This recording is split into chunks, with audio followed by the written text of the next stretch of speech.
इस वीडियो में हम क्या जानने वाले हैं ये सब तो आपको पता ही होगा। तो फिर बिना देर किए शुरू करते हैं वीडियो। मैं हूं आपका दोस्त रतन सिंह और आप देख रहे हैं हिस्ट्री फैक्ट।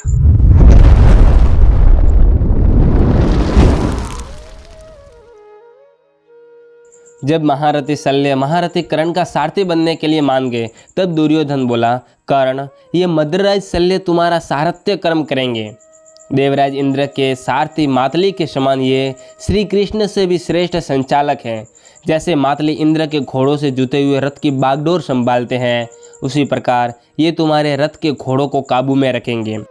जब तुम योद्धा बनकर रथ पर बैठोगे और मद्रराज शल्य सारथी के रूप में प्रतिष्ठित होंगे, उस समय वह श्रेष्ठ रथ निश्चय ही युद्ध स्थल में कुंती पुत्रों को पराजित कर देगा। संजय कहते हैं, राजन तत्पश्चात दुर्योधन ने प्रातःकाल युद्ध उपस्थित होने पर पुनः वेगशाली मद्रराज शल्य से कहा, मद्रराज आप संग्राम में कर्ण के इन उत्तम घोड़ों को वश में कीजिए। आपसे सुरक्षित होकर राधा पुत्र कर्ण निश्चय ही अर्जुन को जीत लेगा।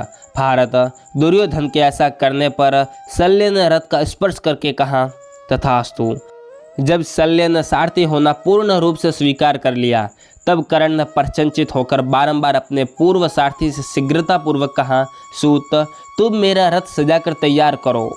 तब सारथी ने गंधर्व नगर के समान विशाल विजयशील श्रेष्ठ और मंगलकारक रथ को विधिपूर्वक सुसज्जित करके सूचित किया, स्वामिन आपकी जय हो, रथ तैयार है।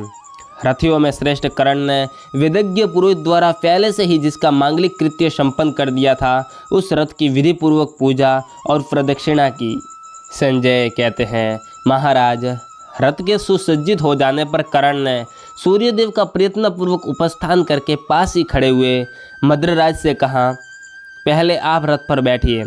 तदनंतर जैसे सिंह पर्वत पर चढ़ता है, उसी प्रकार महातेजस्वी शल्य कर्ण के दुर्जय विशाल एवं श्रेष्ठ रथ पर आरूढ़ हुए।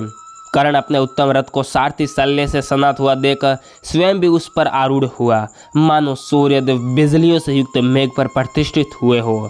जैसे आकाश में किसी महान मेघ खंड पर एक साथ बैठे हुए सूर्य और अग्नि प्रकाशित हो रहे हो, उसी प्रकार सूर्य और अग्नि के समान तेजस्वी कर्ण और शल्य उस एक ही रथ पर आरूढ़ हो बड़ी शोभा पाने लगे। उस समय उन दोनों परम तेजस्वी वीरों की उसी प्रकार स्तुति होने लगी जैसे यज्ञ मंडप में ऋत्विजों और सदस्यों द्वारा इंद्र और अग्नि देवता का सत्वन किया जाता है। शल्य ने घोड़ों की बागडोर हाथ में ली। उस रथ पर बैठा हुआ कर्ण अपने भयंकर धनुष को फैलाकर उसी प्रकार सुशोभित हो रहा था मानो सूर्य मंडल पर घेरा पड़ा हो। उस श्रेष्ठ रथ पर चढ़ा हुआ पुरुष सिंह कर्ण अपनी बाणमय किरणों से युक्त हो मंद्राचल के शिखर पर दिदीप्यमान होने वाले सूर्य के समान प्रकाशित हो रहा था। युद्ध के लिए रथ पर बैठे हुए अमित तेजस्वी महाबाहु राधा पुत्र कर्ण से दुर्योधन ने इस प्रकार कहा, वीर अधिरथ कुमार, युद्ध स्थल में द्रोणाचार्य और भीष्म भी जिसे न कर सके वही दुष्कर कर्म तुम संपूर्ण धनुर्धरों के देखते देखते कर डालो।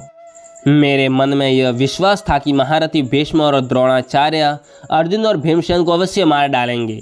वीर राधा पुत्र, वे दोनों जिसे न कर सके वही विराचित कर्म आज महासमर में दूसरे वज्रधारी इंद्र के समान तुम निश्चय ही पूर्ण करो। राधा नंदन, या तो तुम धर्मराज युधिष्ठिर को कैद कर लो या अर्जुन को, भीमसेन तथा माद्री कुमार नकुल सहदेव को मार डालो। पुरुष श्रेष्ठ तुम्हारी जय हो, कल्याण हो। अब तुम जाओ और पांडु पुत्रों की सारी सेना को भस्म करो। तदनंतर सहस्त्रों रणभेरियां बज उठी जो आकाश में मेघों की गर्जना के समान प्रतीत हो रही थी। रथ पर बैठे हुए रथियों में श्रेष्ठ राधा पुत्र कर्ण ने दुर्योधन के उस आदेश को शिरोधार्य करके युद्ध कुशल राजा शल्य से कहा, महाबाहो मेरे घोड़ों को बढ़ाइए जिससे मैं अर्जुन भीमसेन दोनों भाई नकुल सहदेव तथा राजा युधिष्ठिर का वध कर सकूं। शल्य आज सैकड़ों और सहस्त्रों कंकपत्र युक्त बाणों की वर्षा करते हुए मुझ कर्ण के बाहुबल को अर्जुन देखे। शल्य आज मैं पांडवों के विनाश और दुर्योधन की विजय के लिए अत्यंत तीखे बाण चलाऊंगा। शल्य ने कहा, सूतपुत्र तुम पांडवों की अवहेलना कैसे करते हो? वे सब के सब तो संपूर्ण अस्त्रों के ज्ञाता, महाधनुर्धर, महाबलवान, युद्ध से पीछे न हटने वाले, अजय तथा सत्य पराक्रमी हैं। वे साक्षात इंद्र के मन में भी भय उत्पन्न कर सकते हैं। राधा पुत्र, जब तुम युद्ध स्थल में वज्र की गड़गड़ाहट के समान गांडीव धनुष का गंभीर घोष सुनोगे तब ऐसी बातें नहीं कहोगे। जब तुम देखोगे कि भीमसेन ने संग्राम भूमि में गजराजों की सेना के दांत तोड़ तोड़ कर उसका संहार कर डाला है, तब तुम इस प्रकार नहीं बोल सकोगे। जब तुम्हें यह दिखाई देगा कि संग्राम में धर्मपुत्र युधिष्ठिर, नकुल, सहदेव तथा अन्य दुर्जय भूपाल बड़ी शीघ्रता के साथ हाथ चला रहे हैं, अपने तीखे बाणों द्वारा आकाश में मेघों की छाया के समान छाया कर रहे हैं, निरंतर बाण वर्षा करते और शत्रुओं का संहार कर डालते हैं, तब तुम ऐसी बातें मुंह से निकाल सकोगे। संजय कहते हैं, राजन, मद्रराज की कही हुई उस बात की उपेक्षा करते हुए कर्ण ने उन वेगशाली मद्र नरेश से कहा, चलिए चलिए। बस इस वीडियो में इतना ही। ये वीडियो आपको कैसा लगा आप हमें कमेंट करके जरूर बताइएगा। अगर अभी तक आपने हमारे चैनल को सब्सक्राइब नहीं किया है तो सब्सक्राइब कर ले और पास में बेल आइकन को भी दबा दे, ताकि जैसे ही हम वीडियो अपलोड करें उसकी नोटिफिकेशन आपके पास सबसे पहले पहुंच जाए।